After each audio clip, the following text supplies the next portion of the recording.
Aslan, what? Did she ask you to do that? No, he's just doing it. Don't look me. Hi, I have no picture, but I'm here. I just sent the link to the Sieben chat, and let me see if I can get it on the Heavy D page. New link, use this one.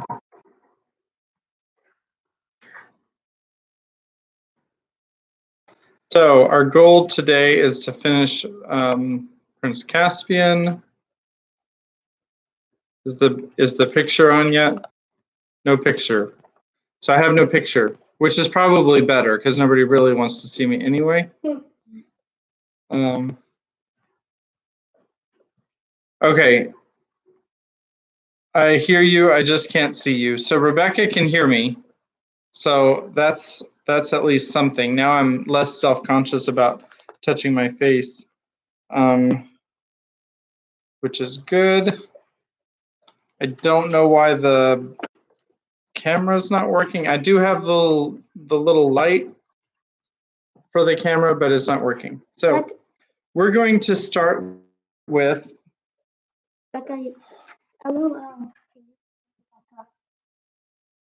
Okay, we're going to start with Proverbs chapter 7. It is April the 7th. We're going to read Proverbs chapter 7. This is from the English Standard Version of the Bible. My son, keep my words and treasure up my commandments with you. Keep my commandments and live. Keep my teaching as the apple of your eye. Bind them on your fingers, write them on the tablet of your heart. Say to wisdom, you are my sister, and call insight your intimate friend, to keep you from the forbidden woman, from the adulteress with her smooth words. For at the window of my house I have looked through my lattice, and I have seen among the simple, I have perceived among the youths a young man lacking sense, passing along the street near her corner, taking the road to her house in the twilight, in the evening, at the time of night and darkness. And behold, the woman meets him, dressed as a prostitute, wily of heart. She is loud and wayward. Her feet do not stay at home.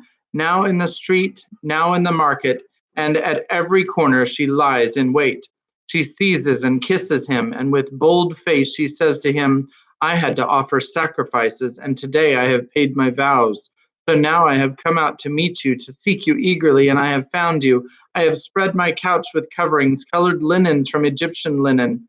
I have perfumed my bed with myrrh, aloes, and cinnamon. Come, let us take our fill of love till morning. Let us delight ourselves with love. For my husband is not home. He has gone on a long journey. He took a bag of money with him. At full moon, he will come home. With much seductive speech, she persuades him. With her smooth talk, she compels him. All at once, he follows her as an ox goes to the slaughter, or as a stag is caught fast, till an arrow pierces its liver, as a bird rushes into a snare, but he does not know that it will cost him his life. And now, O sons, listen to me, and be attentive to the words of my mouth. Let not your heart turn aside to her ways. Do not stray into her paths. For many a victim has she laid low, and all her slain are not a mighty throng. Her house is the way to Sheol, going down to the chambers of death. And that is the end of chapter 7 of Proverbs. A proverb a day for the month of April, and one for the month of May. So we are in a conundrum because we have no picture, but I think that it's okay. I was actually going to make this announcement anyway. Starting tomorrow, I'm going to try live streaming from Facebook. And I think that, I know, mom is like, oh, like the angels are descending. I am, okay, stop it. Okay, JJ is on the verge of losing his privilege of having dessert after story time tonight. If he can't sit still. Okay, so I'm going to start live streaming from Facebook, and I'm going to attempt, after I live stream one time, to then upload it to YouTube, and I'm going to see how that goes. And if it goes well, then that's going to be our situation from now on. I think it might be, and all of YouTube knows about it. That's right.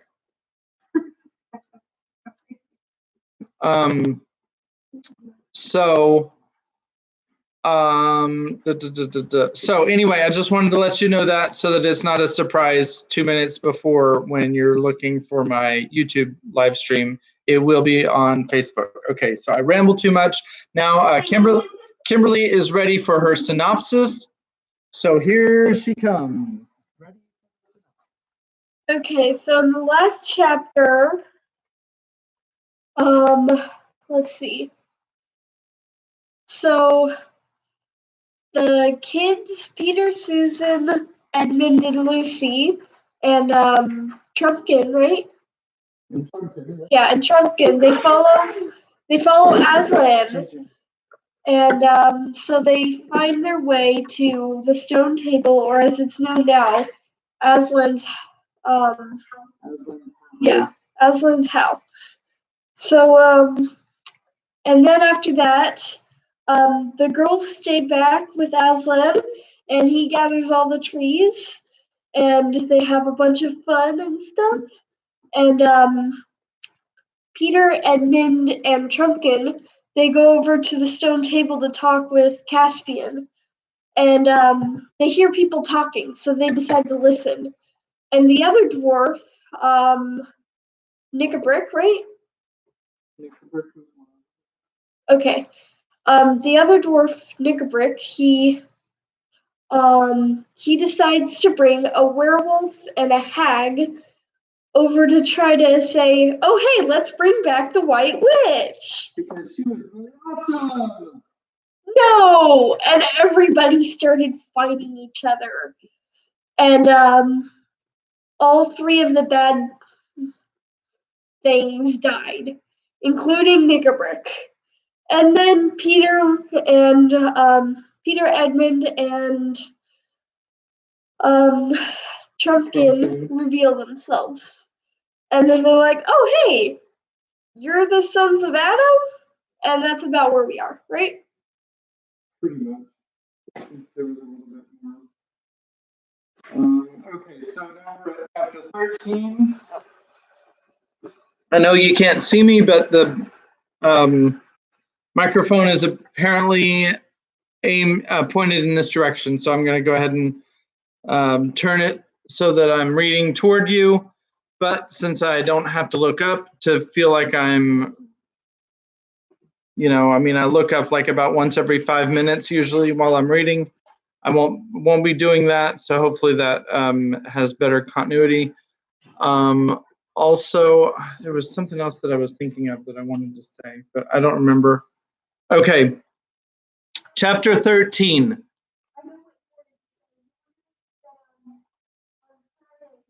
Nope. We don't need to talk about that yet. Okay. All right, chapter 13, the High King in Command.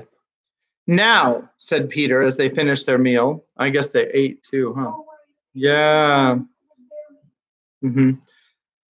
Aslan and the girls, that's Queen Susan and Queen Lucy Caspian, are somewhere close. We don't know when he will act. In his time, no doubt, not ours. In the meantime, he would like us to do what we can on our own. You say, Caspian, we are not strong enough to meet Miraz in pitched battle. I'm afraid not, High King, said Caspian. He was liking Peter very much, but was rather tongue-tied. It was much stranger for him to meet the great kings out of the old stories than it was for them to meet him. Very well then, said Peter. I'll send him a challenge to single combat. No one had thought of this before. Please, said Caspian, could it not be me? I want to avenge my father. You're wounded, said Peter, and anyway, wouldn't he just laugh at a challenge from you? I mean, we have seen that you are a king and a warrior, but he thinks of you as a kid. But sire, said the badger, who sat very close to Peter and never took his eyes off him, will he accept a challenge even from you? He knows he has the stronger army. Very likely he won't, said Peter, but there's always the chance. And even if he doesn't, we shall spend the best part of the day sending heralds to and fro and all that. By then, Aslan may have done something, and at least I can inspect the army and strengthen the position. I will send the challenge. In fact, I will write it at once. Have you a pen and ink, Master Doctor?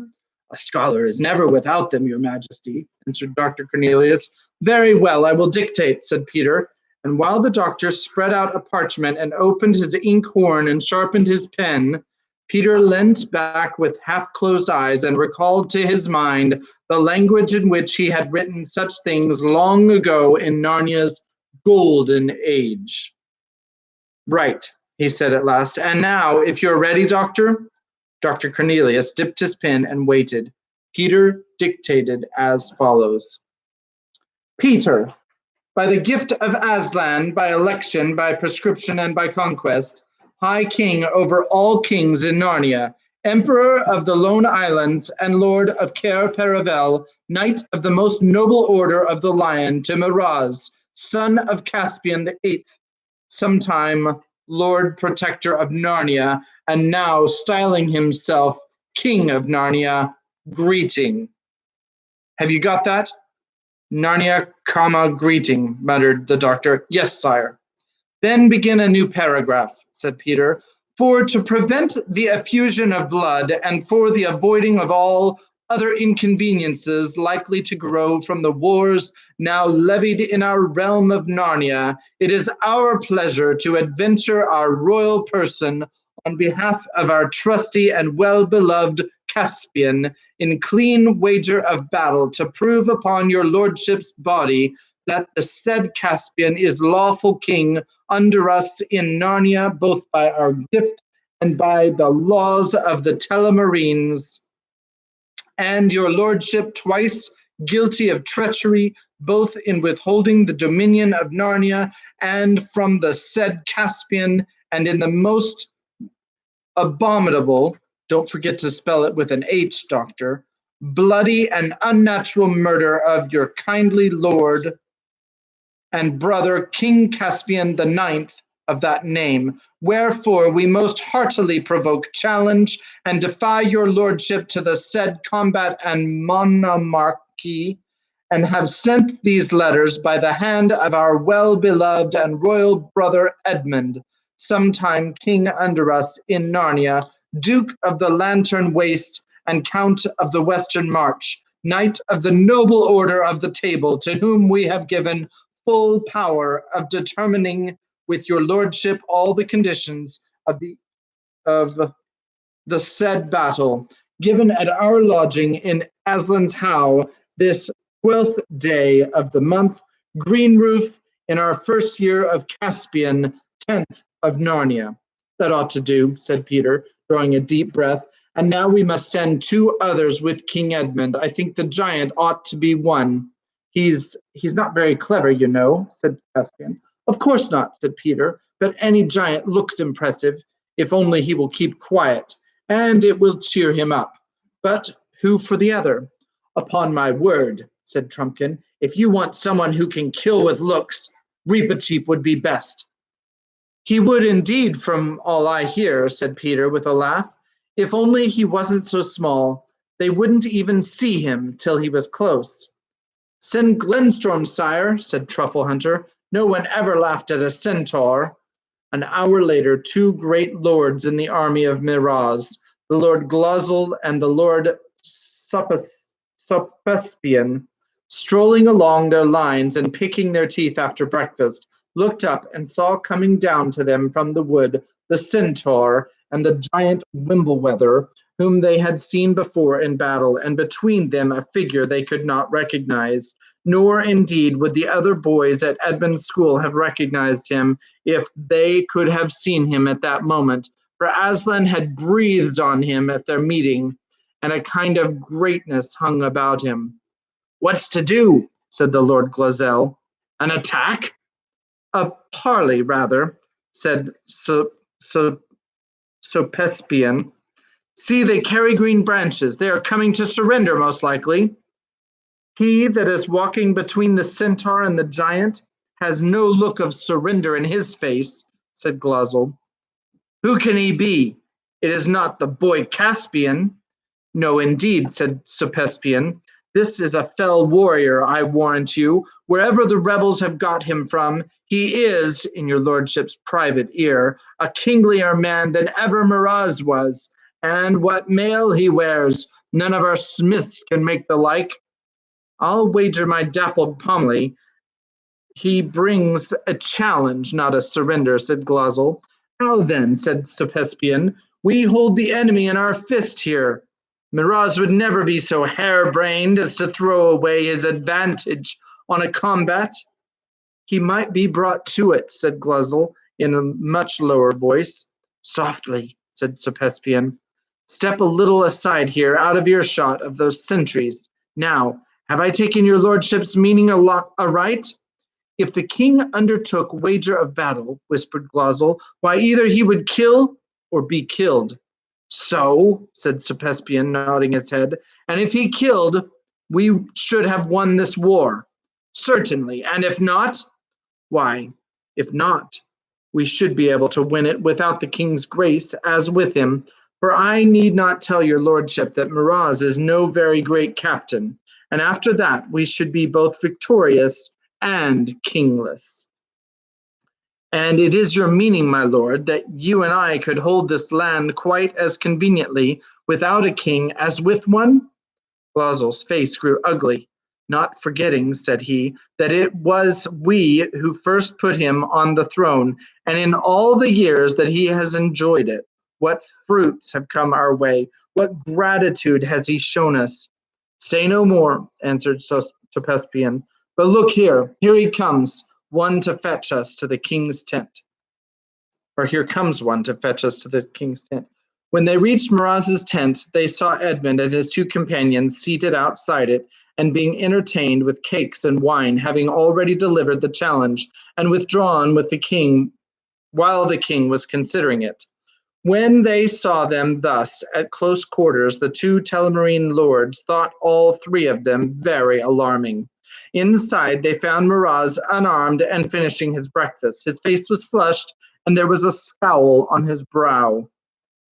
There, he growled, flinging the parchment across the table to them. See what a pack of nursery tales our jackanapes of a nephew has sent us. By your leave, sire, said Glozl. If the young warrior whom we have just seen outside is the King Edmund mentioned in the writing, then I would not call him a nursery tale, but a very dangerous knight. King Edmund, pah, said Miraz. Does your lordship believe those old wives' fables about Peter and Edmund and the rest? I believe my eyes, your majesty, said Glozl. Why, this is no purpose, said Miraz, but as touching the challenge, I suppose there is only one opinion between us. I suppose so, sire, said Glozl. And what is that? Asked the king. Most infallibly to refuse it, said Glozl, for though I have never been called a coward, I must plainly say that to meet that young man in battle is more than my heart would serve me for. And if, as is likely, his brother, the High King, is more dangerous than he, why, on your life, my lord king, have nothing to do with him. Plague on you, said Miraz. It was not that sort of counsel I wanted. Do you think I am asking you if I should be afraid to meet this Peter? There is such a man. Do you think I fear him? I wanted your counsel on the policy of the matter, whether we, having the advantage, should hazard it on a wager of battle. To which I can only answer, your majesty, said Glozl, that for all reasons the challenge should be refused. There is death in the strange knight's face. There you are again, said Miraz, now thoroughly angry. Are you trying to make it appear that I am a great coward, as your lordship? Your majesty may say your pleasure, said Glozl sulkily. You talk like an old woman, Glozl, said the king. What say you, my lord Caspian?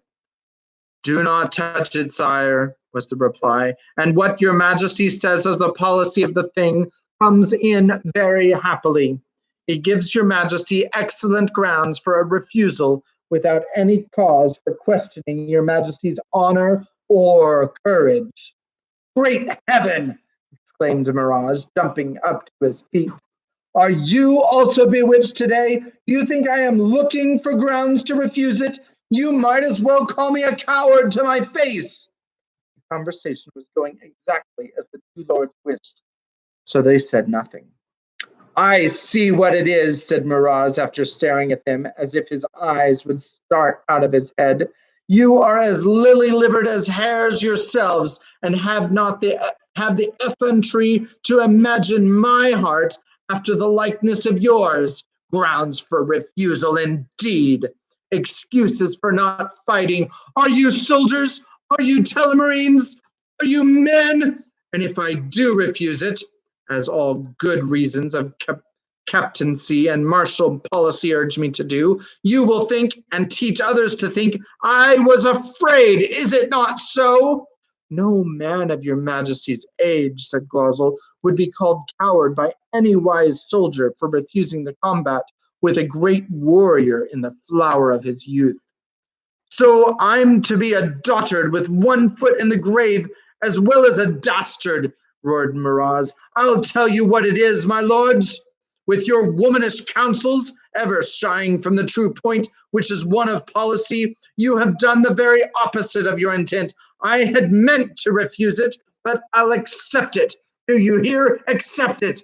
I'll not be shamed because some witchcraft or treason has frozen both your bloods. We beseech your majesty, said Glosel, but Miraz had flung out of the tent, and they could hear him bawling out his acceptance to Edmund. The two lords looked at one another and chuckled quietly.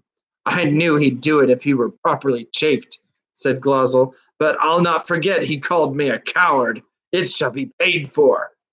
There was a great stirring at Aslan's house when the news came back and was communicated to the various creatures. Edmund, with one of Miraz's captains, had already marked out the place for the combat, and ropes and stakes had been put round it. 2 telemarines were to stand at 2 of the corners, and 1 in the middle of one side as marshals of the lists. 3 marshals for the other 2 corners, and the other side were to be furnished by the High King. Peter was just explaining to Caspian that he could not be one because his right to the throne was what they were fighting about, when suddenly a thick, sleepy voice said, Your Majesty, please. Peter turned, and there stood the eldest of the bulgy bears. If you please, Your Majesty, he said, I'm a bear, I am. To be sure, so you are, and a good bear too, I don't doubt, said Peter. Yes, said the bear, but it was always a right of the bears to supply 1 marshal of the lists. Don't let him, whispered Trumpkin to Peter. He's a good creature, but he'll shame us all. He'll go to sleep, and he will suck his paws, in front of the enemy too. I can't help that, said Peter, because he's quite right. The bears had that privilege. I can't imagine how it has been remembered all these years when so many other things have been forgotten. Please, Your Majesty, said the bear. It is your right, said Peter, and you shall be one of the marshals, but you must remember not to suck your paws. Of course not, said the bear in a very shocked voice. Why, you're doing it at this minute, bellowed Trumpkin. The bear whipped his paw out of his mouth and pretended he hadn't heard. Sire, came a shrill voice from near the ground. Ah, Reepicheep, said Peter, after looking up and down and round as people usually did when addressed by the mouse. Sire, said Reepicheep, my life is ever at your command, but my honor is my own, sire. I have among my people the only trumpeter in your majesty's army. I had thought perhaps we might have been sent with the challenge. Sire, my people are grieved. Perhaps if it were your pleasure that I should be a marshal of the lists, it would content them. A noise not unlike thunder broke out from somewhere overhead at this point, as giant Wimbleweather burst into one of those not very intelligent laughs to which the nicer sorts of giants are so liable. He checked himself at once and looked as grave as a turnip by the time Reepicheep discovered where the noise had come from. "I'm afraid it would not do," said Peter very gravely. "Some humans are afraid of mice." "I had observed it, sire," said Reepicheep, "and it would not be quite fair to Miraz," Peter continued, "to have in sight anything that might abate the edge to his courage." "Your Majesty is a mirror of honor," said the mouse with one of his admirable bows. "And on this matter we have but a single mind. I thought I heard someone laughing just now. If anyone present wishes to make me the subject of his wit, I am very much at his service with my sword whenever he has leisure." An awful silence followed this remark, which was broken by Peter saying, "Giant Wimbleweather and the bear, and the centaur Glenstorm shall be our marshals. The combat will be at 2 hours after noon. Dinner at noon precisely." "I say," said Edmund as they walked away, "I suppose it is all right. I suppose you can beat him?" "That's what I'm fighting him to find out," said Peter. Chapter 14. How all were very busy. A little before 2 o'clock, Trumpkin and the Badger sat with the rest of the creatures at the wood's edge, looking across at the gleaming line of Miraz's army, which was about 2 arrow shots away. In between, a square space of level grass had been staked for the combat. At the 2 far corners stood Glozell and Caspian with drawn swords. The near corners were giant Wimbleweather and the bulgy bears, who, in spite of all their warnings, was sucking his paws and looking, to tell the truth, uncommonly silly.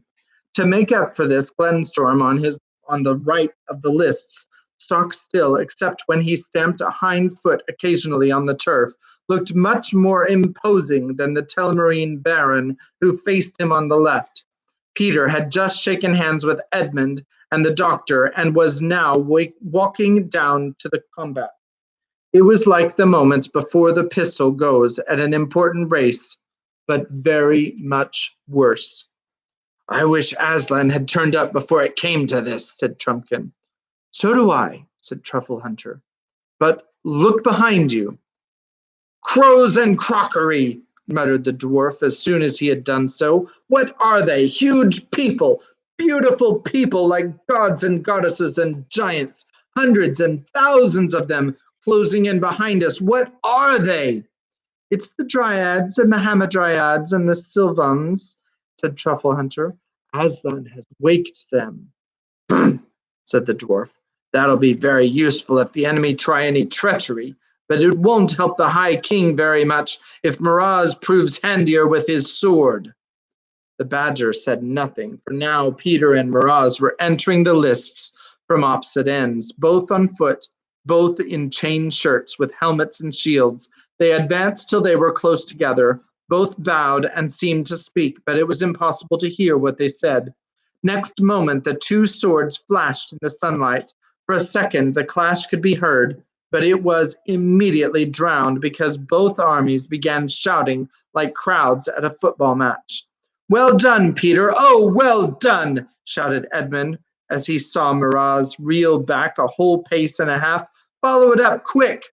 And Peter did, and for a few seconds it looked as if the fight might be won. But then Miraz pulled himself together, began to make real use of his height and weight. "Miraz! Miraz! The king! Came the roar of the Telmarines. Caspian and Edmund grew white with sickening anxiety. "Peter is taking some dreadful knocks," said Edmund. "Hullo," said Caspian. "What's happening now?" "Both falling apart," said Edmund. "A bit blown, I expect. Watch. Ah, now they're beginning again, more scientifically this time, circling round and round, feeling each other's defenses." "I'm afraid this Miraz knows his work," muttered the doctor, but hardly had he said this when there was such a clapping and baying and throwing up of hoods among the old Narnians that it was nearly deafening. What is it? Asked the doctor. "My old eyes missed it." The High King has pricked him in the armpit, said Caspian, still clapping, just where the armhole of the hauberk let the point through. First blood. It's looking ugly again now, though, said Edmund. Peter's not using his shield properly. He must be hurt in the left arm. It was only too true. Everyone could see that Peter's shield hung limp. The shouting of the Telmarines redoubled. You've seen more battles than I, said Caspian. Is there any chance now? Precious little, said Edmund. I suppose he might just do it, with luck. Oh, why did we let it happen at all? Said Caspian. Suddenly, all the shouting on both sides died down. Edmund was puzzled for a moment. Then he said, Oh, I see. They've both agreed to a rest. Come on, Doctor. You and I may be able to do something for the High King. They ran down to the lists, and Peter came outside the ropes to meet them, his face red and sweaty, his chest heaving. Is your left arm wounded? Asked Edmund. It's not exactly a wound, Peter said.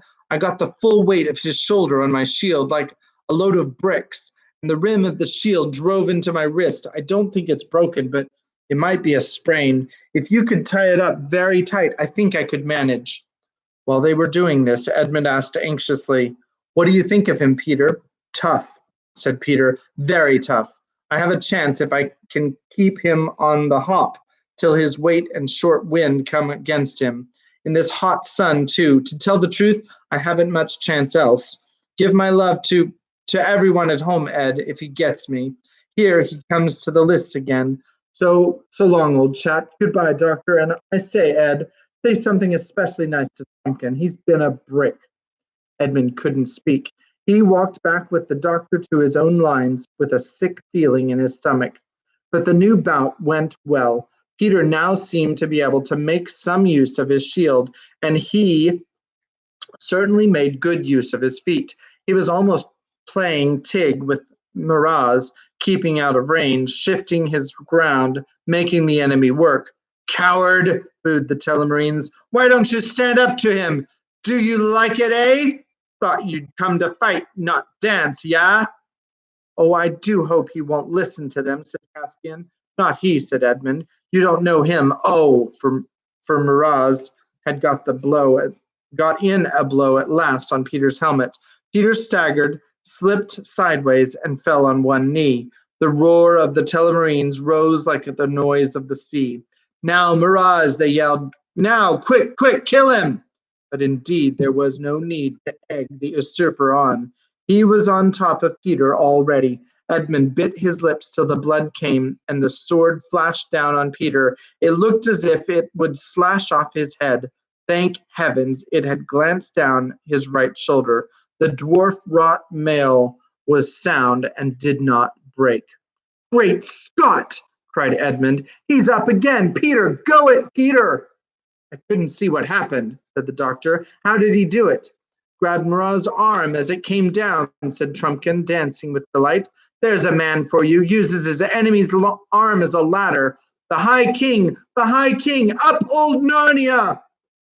Look, said Truffle Hunter, Miraz is angry. It is good.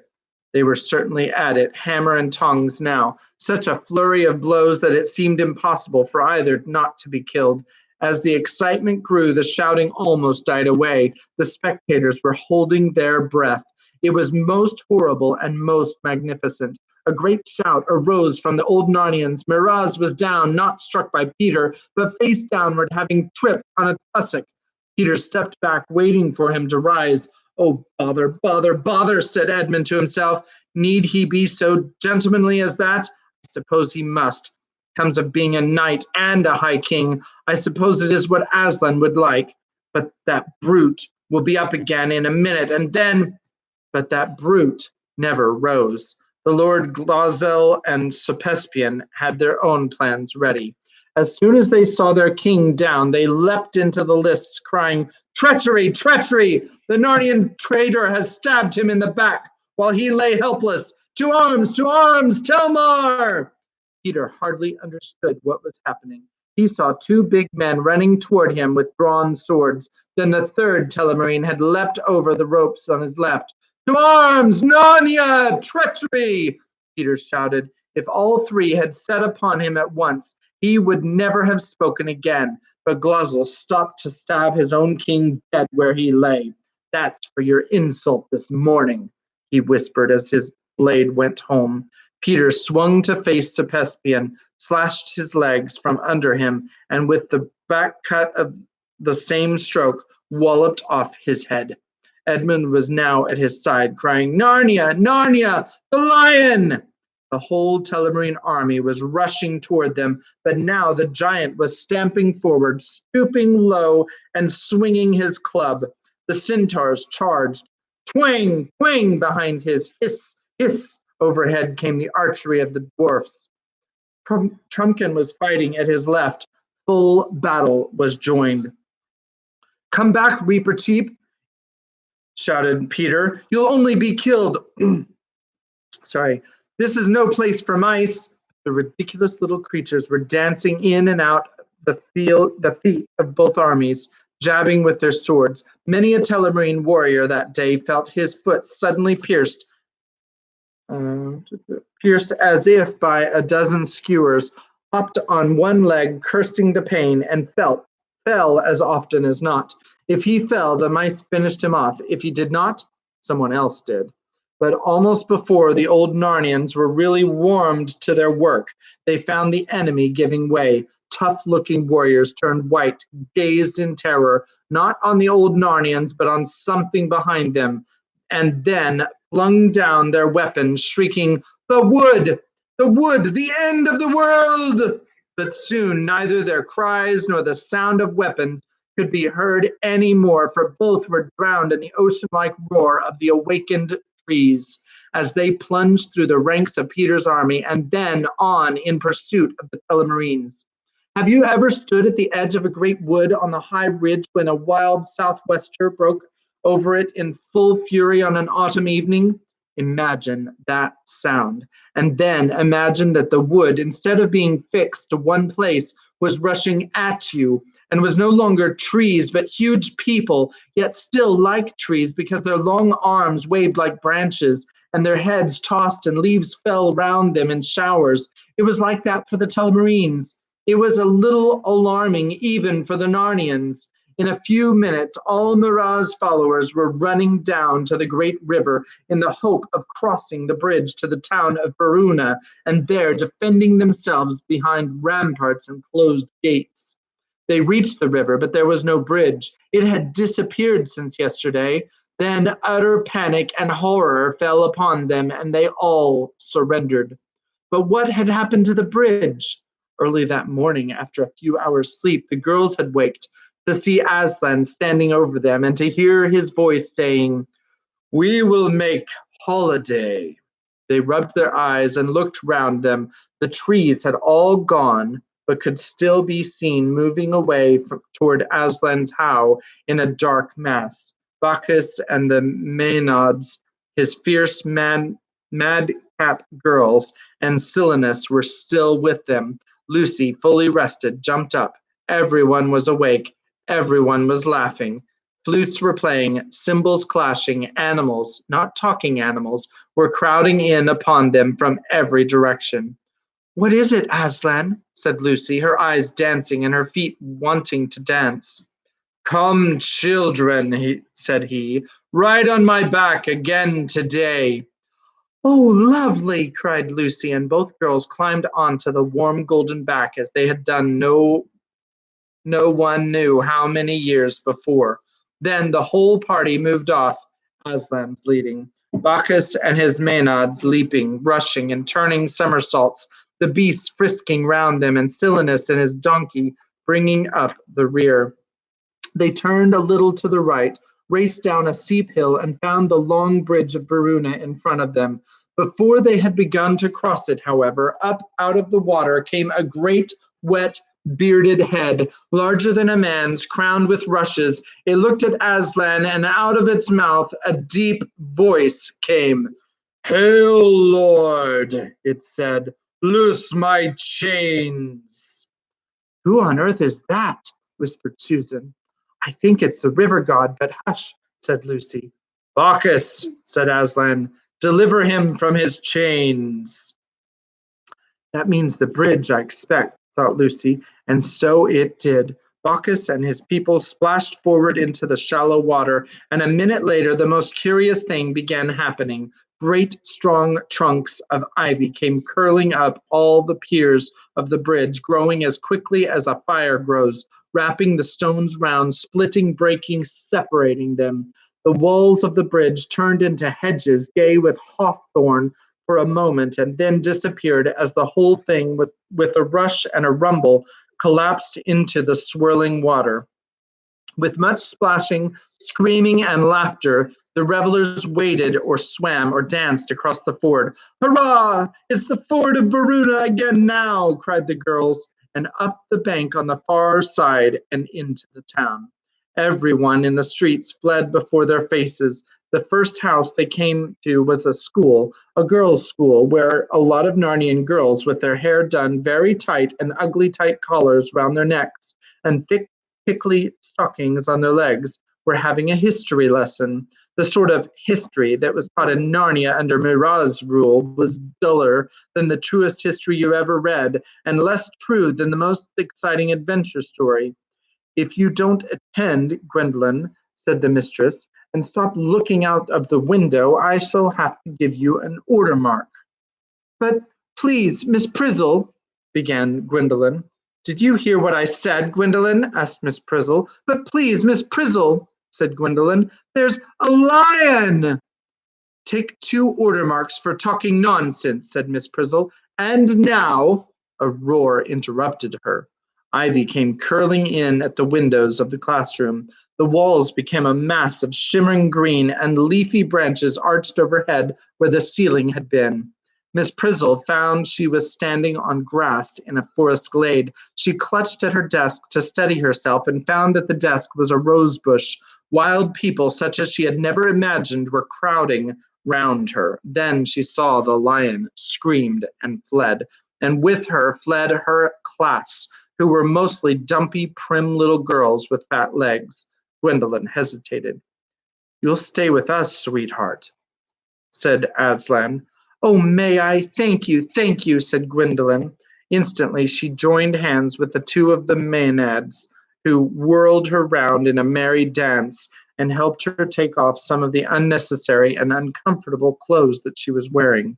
Wherever they went in the little town of Verona, it was the same. Most of the people fled, a few joined them. When they left the town, they were a larger and a merrier company. They swept on across the level fields on the north bank or left bank of the river. At every farm, animals came out to join them. Sad old donkeys who had never known joy grew suddenly young again.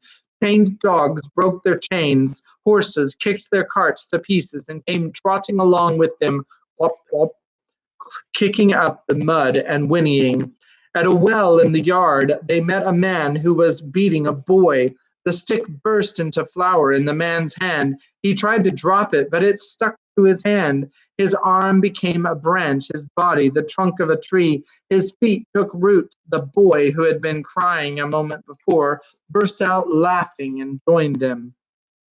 At a little town halfway to Beaver's Dam, where the 2 rivers meet, they came to another school where a tired-looking girl was teaching arithmetic to a number of boys who looked very like pigs. She looked out the window and saw the divine revelers singing in the street, and a stab of joy went through her heart. Aslan stopped right under the window and looked up at her. "Oh, don't," she said. "I'd love to, but I mustn't. I must stick with my work, and the children would be frightened if they saw you." "Frightened?" said the most pig-like of the boys. "Who's she talking to out the window? Let's tell the inspector she talks to people out of the window when she ought to be teaching us."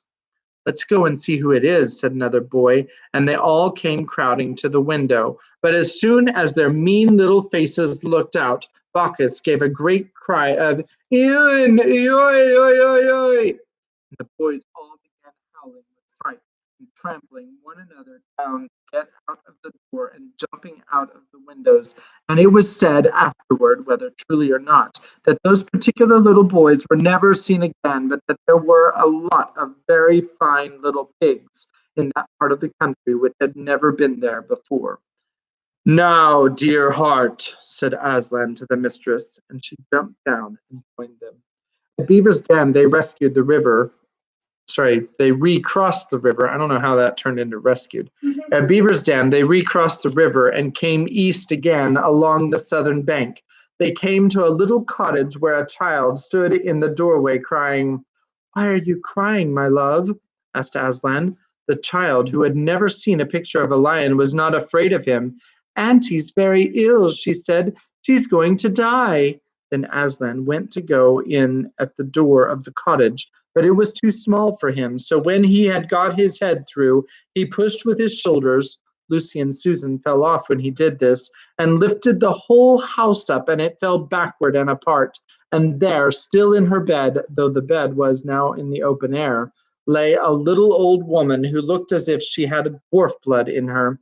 She was at death's door, but when she opened her eyes and saw the bright, hairy head of the lion staring into her face, she did not scream or faint. She said, Oh, Aslan, I knew it was true.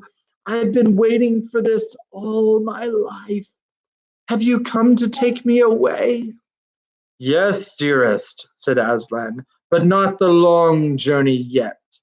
And as he spoke, like the flush creeping along the underside of a cloud at sunrise, the color came back to her white face and her eyes grew bright, and she sat up and said, Why, I do declare, I feel that better.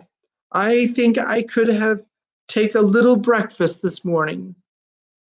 Here you are, mother, said Bacchus, dipping a pitcher in the cottage well and handing it to her. But what was in it now was not water, but the richest wine, red as red currant jelly, smooth as oil, strong as beef, warming as tea, cool as dew. You've done something to our well, said the old woman. That makes a nice change, that does. And she jumped out of bed. Ride on me, said Aslan, and added to Susan and Lucy. You two queens will have to run now. But we'd like that just as well, said Susan, and off they went again. And so at last, with leaping and dancing and singing, with music and laughter and roaring and barking and neighing, they all came to the place where Murat's army stood flinging down their swords and holding up their hands, and Peter's army, still holding their weapons and breathing hard, stood round them with stern and glad faces. And the first thing that happened was that the old woman slipped off Aslan's back and ran across to Caspian, and they embraced one another, for she was his old nurse. Chapter 15, Aslan makes a door in the air. This is the last and final chapter, because last doesn't mean final and final doesn't mean last. So we have to say both of them in order to be redundant. Okay, I'll just read. Chapter 15, Aslan makes a door in the air. At the sight of Aslan, the cheeks of the Telmarine soldiers became the color of cold gravy. Their knees knocked together, and many fell on their faces. They had not believed in lions, and this made their fear greater. Even the red dwarfs, who knew that he had come as a friend, stood with open mouths and could not speak. Some of the black dwarfs who had been of Nicobric's party began to edge away, but all the talking beasts surged round the lion with purrs and grunts and squeaks and whinnies of delight, fawning on him with their tails, rubbing against him, touching reverently with their noses, and going to and fro under his body and between his legs. If you have ever seen a little cat loving a big dog whom it knows and trusts, you will have a pretty good picture of their behavior. Then Peter, leading Caspian, forced his way through the crowd of animals. This is Caspian, sir, he said, and Caspian knelt and kissed the lion's paw. Welcome, Prince, said Aslan. Do you feel yourself sufficient to take up the kingship of Narnia? I don't think so, sir, said Caspian. I'm only a kid.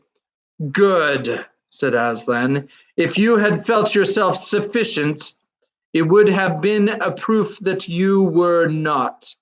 Therefore, under us and under the High King, you shall be King of Narnia, Lord of Cair Paravel, and Emperor of the Lone Islands. You and your heirs will, while your race lasts, and your coronation. But what have we here? For at that moment a curious little procession was approaching. 11 mice, 6 of whom carried between them something on a litter made of branches, but the litter was no bigger than a large atlas. No one has ever seen mice more woebegone than these. They were plastered with mud, some with blood too, and their ears were drawn, and their whiskers drooped, and their tails dragged in the grass, and their leader piped on his slender pipe a melancholy tune. On the litter lay what seemed little better than a damp heap of fur, all that was left of Reepicheep. He was still breathing, but more dead than alive, gashed and innumerable wounds, one paw crushed, and where his tail had been, a bandaged stump. Now, Lucy, said Aslan. Lucy had her diamond bottle out in a moment. Though only a drop was needed on each of Reepicheep's wounds, the wounds were so many that there was a long and anxious silence before she had finished, and the master mouse sprang from the litter. His hand went at once to his sword hilt. With the other he twirled his whiskers. He bowed. "Hail, Aslan!" came his shrill voice. "I have the honor." But then he suddenly stopped.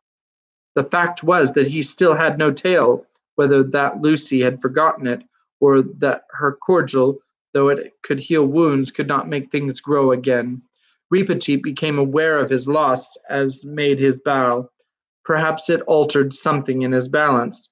He looked over his right shoulder, failing to see his tail. He strained his neck further till he had to turn his shoulders, and his whole body followed.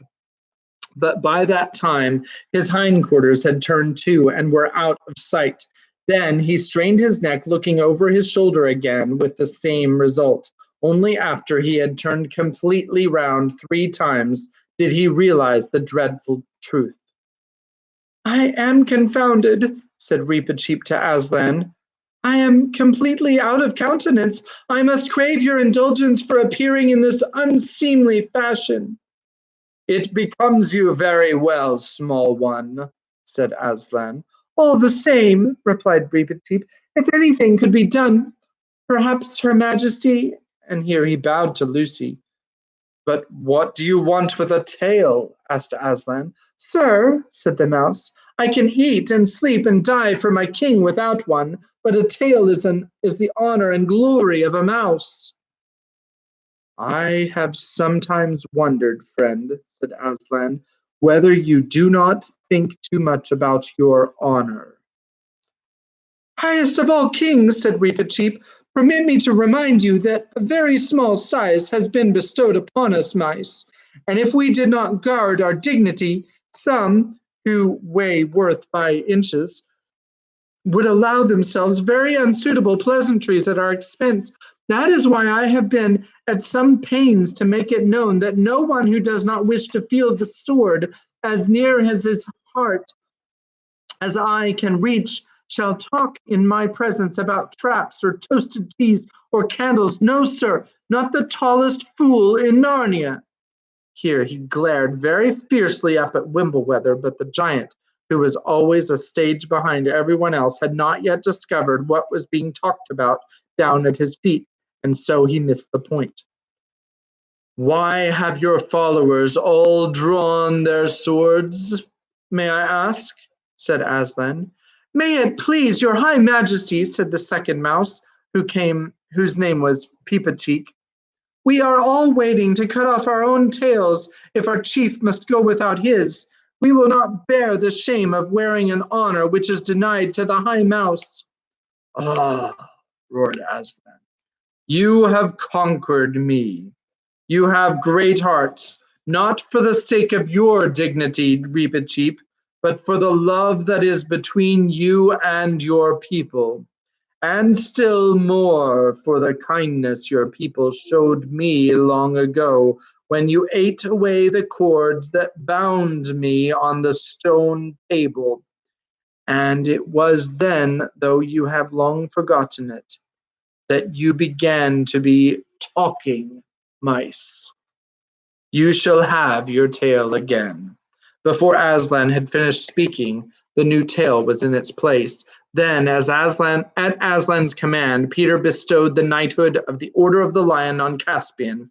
And Caspian, as soon as he was knighted himself, bestowed it upon Truffle Hunter and Trumpkin and Reepicheep, and made Dr. Cornelius his Lord Cornelius, and confirmed the Bulgy Bear in his hereditary office of Marshal of the Lists. And there was great applause. After this, the Telmarine soldiers, firmly but without taunts or blows, were taken across the ford, and all put under lock and key in the town of Beruna, and given beef and beer. They made a great fuss about wading in the river, for they all hated and feared running water just as much as they hated and feared woods and animals. But in the end, the nuisance was over, and then the nicest parts of that long day began. Lucy, sitting close to Aslan and divinely comfortable, wondered what the trees were doing. At first she thought they were merely dancing. They were certainly going round slowly in two circles, one from left to right and the other from right to left. Then she noticed that they kept throwing something down in the center of both circles. Sometimes she thought they were cutting off long strands in the air. At other times it looked as if they were breaking off bits of their fingers. But if so, they had plenty of fingers to spare, and it did not hurt them. But whatever they were throwing down, when it reached the ground, it became brushwood or dry sticks. Then 3 or 4 of the red dwarfs came forward with their tinder boxes and set light to the pile, which first crackled and then blazed and finally roared as a woodland bonfire on a midsummer night ought to do. And everyone sat down in a wide circle around it. Then Bacchus and Silenus and the Maenads began a dance far wilder than the dance of the trees, not merely a dance for fun and beauty, though it was that too, but a magic dance of plenty. And where their hands touched and where their feet fell, the feast came into existence. Sides of roasted meat that filled the grove with delicious smell, and wheaten cakes and oaten cakes, honey and many-colored sugars, and cream as thick as porridge and as smooth as still water, peaches, nectarines, pomegranates, pears, grapes, strawberries, raspberries, pyramids and cataracts of fruit. Then in great wooden cups and bowls and mazers, wreathed with ivy, came the wines, dark, thick ones like syrup of mulberry juice, and clear red ones like red jellies liquefied, and yellow wines and yellow-green and greenish-yellow. But for the tree people, different fare was provided.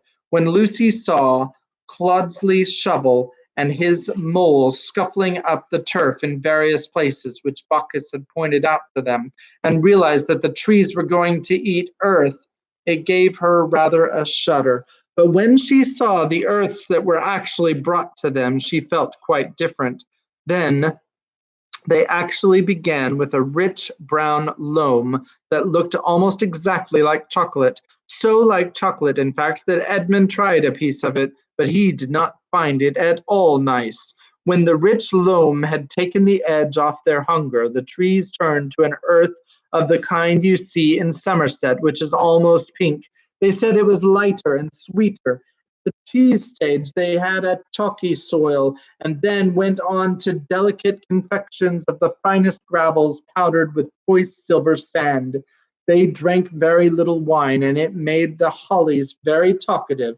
For the most part, they quenched their thirst with deep draughts of mingled dew and rain, flavored with the forest flowers and the airy taste of the thinnest clouds. Thus Aslan feasted the Narnians till long after the sunset had died away, and the stars had come out, and the great fire, now hotter but less noisy, shone like a beacon in the dark woods, and the frightened Telmarines saw it from far away and wondered what it might mean. The best thing of all about this feast was that there was no breaking up or going away, but as the talk grew quieter and slower, one after another would begin to nod and finally drop off to sleep with feet forward the fire and good friends on either side, till at last there was silence all round the circle, and the chattering of water over stone at the fort of Baruna could be heard once more. But all night Aslan and the moon gazed upon each other with joyful and unblinking eyes. Next day, messengers, who were chiefly squirrels and birds, were sent all over the country with a proclamation to the scattered Telmarines, including, of course, the prisoners in Baruna. They were told that Caspian was now king, and that Narnia would henceforth belong to the talking beasts, and the dwarfs, and the dryads and fauns and other creatures quite as much as to the men. Any who chose to stay under the new conditions might do so, but for those who did not like the idea, Aslan would provide another home. Anyone who wished to go there must come to Aslan and the kings at the ford of Baruna by noon on the 5th day. You may imagine that this caused plenty of head scratching among the Telmarines. Some of them, chiefly the young ones, had, like Caspian, heard stories of the old days and were delighted that they had come back. They were already making friends with the creatures. These all decided to stay in Narnia. But most of the older men, especially those who had been important under Miraz, were sulky and had no wish to live in a country where they could not rule the roost. Live here with a lot of blooming, performing animals? No fear, they said. And ghosts, too, some added with a shudder. That's what those were. Those dryads really are. It's not canny. They were also suspicious. I don't trust him, they said. Not with that awful lion and all. He won't keep his claws off us long. You'll see. And then they were equally suspicious of his offer to give them a new home. Take us off to his den and eat us one by one, most likely, they muttered. And the more they talked to one another, the sulkier and more suspicious they became. But on the appointed day, more than half of them turned up. At one end of the glade, Aslan had caused to be set up 2 stakes of wood higher than a man's head and about 3 feet apart. A third and lighter piece of wood was bound across them at the top, uniting them so that the whole thing looked like a doorway from nowhere into nowhere. In front of this stood Aslan himself with Peter on his right and Caspian on his left. Grouped round them were Susan and Lucy, Trumpkin and Trufflehunter, the Lord Cornelius, Glenstorm, Reepicheep, and the others. The children and the dwarfs had made good use of the royal wardrobes in what had been the castle of Miraz, and was now the castle of Caspian, and what with silk and cloth of gold, with snowy linen glancing through slashed sleeves, with silver mail shirts and jeweled sword hilts, with gilt helmets and feathered bonnets, they were almost too bright to look at. Even the beasts wore rich chains about their necks. Yet nobody's eyes were on them or the children. The living and strokable gold of Aslan's mane outshone them all. The rest of the old Narnians stood down each side of the glade. At the far end stood the Telmarines. The sun shone brightly, and pennants fluttered in the light wind. Men of Telmar, said Aslan, you who seek a new land, hear my words. I will send you all to your own country, which I know and you do not. We don't remember Telmar. We don't know where it is. We don't know what it's like, grumbled the Telmarines. You came into Narnia out of Telmar, said Aslan, but you came into Telmar from another place. You do not belong to this world at all. You came hither certain generations ago, out of that same world to which the High King Peter belongs. At this, half the Telmarines began whimpering. There you are, told you so. He's going to kill us all, send us right out of this world. And the other half began throwing out their chests and slapping one another on the back and whispering, "There you are! Might have guessed! We didn't belong to this place with all its queer, nasty, unnatural creatures. We're of royal blood, you'll see." And even Caspian and Cornelius and the children turned to Aslan with looks of amazement on their faces. "Peace," said Aslan in the low voice which was nearest to his growl. The earth seemed to shake a little, and every living thing in the grove became still as stone. "You, Sir Caspian," said Aslan, "might have known that you could be no true king of Narnia, unless, like the kings of old, you were a son of Adam, and came from the world of Adam's sons. And so you are. Many years ago in that world, in a deep sea of that world which is called the South Sea, a shipload of pirates was driven by storm on an island, and there they did as pirates would, killed the natives and took the native women for wives, and made palm wine and drank and were drunk, and lay in the shade of the palm trees and woke up and quarreled and sometimes killed one another. And in one of these frays 6 were put to flight by the rest, and fled with their women into the center of the island, and up a mountain, and went, as they thought, into a cave to hide. But it was one of the magical places of that world, one of the chinks and chasms between that world and this. There were many chinks and chasms between worlds in old times, but they have grown rarer. This was one of the last, I do not say the last, and so they fell, or rose, or blundered, or dropped right through, and found themselves in this world, in the land of Telmar, which was then unpeopled. But why it was unpeopled is a long story. I will not tell it now. And in Telmar their descendants lived and became a fierce and proud people. And after many generations there was a famine in Telmar, and they invaded Narnia, which was then in some disorder, but that also would be a long story, and conquered it and ruled it. Do you mark all this well, King Caspian?" "I do indeed, sir," said Caspian. "I was wishing that I came of a more honorable lineage." "You come of the Lord Adam and the Lady Eve," said Aslan, "and that is both honor enough to erect the head of the poorest beggar, and shame enough to bow the shoulders of the greatest emperor on earth. Be content." Caspian bowed. "And now," said Aslan, "you men and women of Telmar, will you go back to that island in the world of men from which your fathers first came? It is no bad place. The race of those pirates who first found it had died out, and it is without inhabitants. There are good wells of fresh water and fruitful soil and timber for building and fish in the lagoons, and the other men of that world have not yet discovered it. The chasm is open for your return, but this I must warn you, that once you have gone through it, it will close behind you forever. There will be no more commerce between the worlds by that door." There was silence for a moment. Then a burly, decent-looking fellow among the Telmarine soldiers pushed forward and said, "Well, I'll take the offer."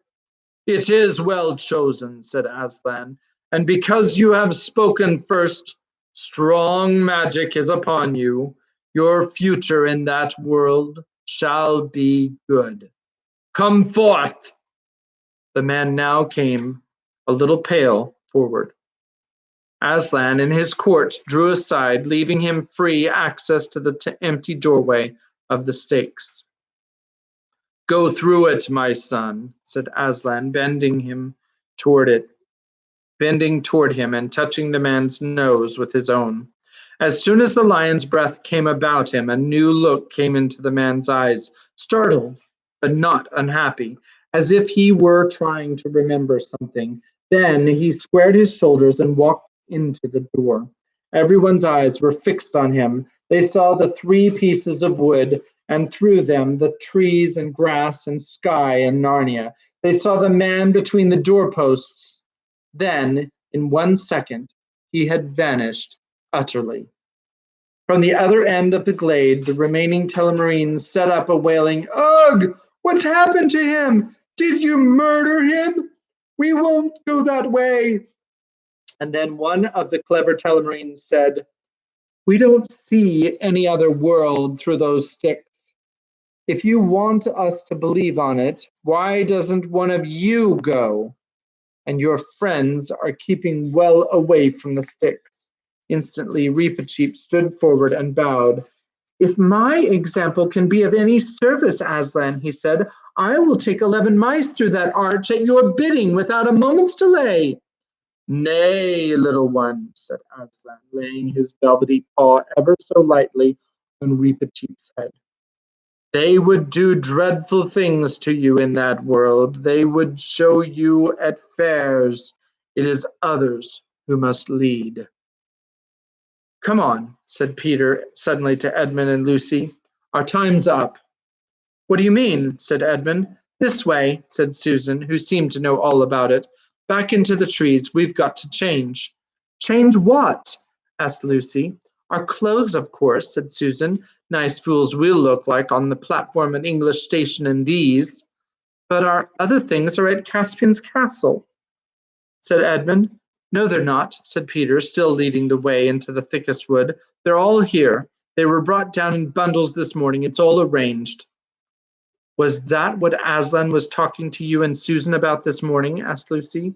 "Yes, that and other things," said Peter, his face very solemn. "I can't tell it to you all. There were things he wanted to say to Sue and me, because we're not coming back to Narnia." "Never?" cried Edmund and Lucy in dismay. "Oh, you two are," answered Peter. "At least, from what he said, I'm pretty sure he means you to get back someday. But not Sue and me. He says we're getting too old." "Oh, Peter," said Lucy, "what awful bad luck. Can you bear it?" "Well, I think I can," said Peter. "It's all rather different from what I thought. You'll understand when it comes to your last time. But quick, here are our things." It was odd and not very nice to take off their royal clothes and to come back in their school things, not very fresh now, into the great assembly. One or two of the nastier Telmarines jeered, but the other creatures all cheered and rose up in honor of Peter, the High King, and Queen Susan of the Horn, and King Edmund, and Queen Lucy. They were affectionate and, on Lucy's part, tearful farewells with all their old friends, animal kisses and hugs from bulgy bears, and hands wrung by Trumpkin, and a last tickly, whiskerish embrace with Truffle Hunter. And of course, Caspian offered the horn back to Susan, and of course, Susan told him to keep it. And then, wonderfully and terribly, it was farewell to Aslan himself, and Peter took his place with Susan's hands on his shoulders, and Edmund's on hers, and Lucy on his, and the first of the Telmarines on Lucy's.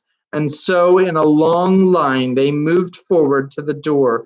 After that came a moment which is hard to describe, for the children seemed to be seeing three things at once.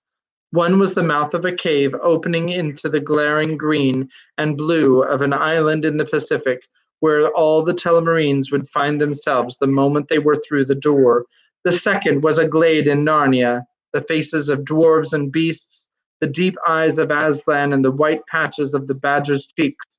But the third, which rapidly swallowed up the other two, was the gray, gravelly surface of a platform in a country station, and the seat with luggage round it, where they were all sitting as if they had never moved from it, a little flat and dreary for a moment after they had all been through, but also unexpectedly nice in its own way. What with the familiar railway smell and the English sky and the summer term before them. "Well," said Peter, "we have had a time." "Bother," said Edmund. "I left my new torch in Narnia." That is the end of Prince Caspian, which you can't see. I'm holding it up, but you can't see it. And another book that you can't see, but I'm going to hold up, is tomorrow we're going to start Voyage of the Dawn Treader. Like I said, we're going to live stream it. She can't see the picture. I'll take a picture for her later. Can I finish my sentence first? Okay, like I said, we're going to live stream it on Facebook. Hopefully we have better luck, no more lag is what I'm hoping for. Maybe actually a picture, which we didn't even have tonight. So those two things would be really good. So please just be praying for that. And maybe we'll get more viewers if we don't have those two things. But we're going to start Voyage of the Dawn Treader tomorrow. And I hope that you guys enjoy it. JJ has something to say before we bid adieu.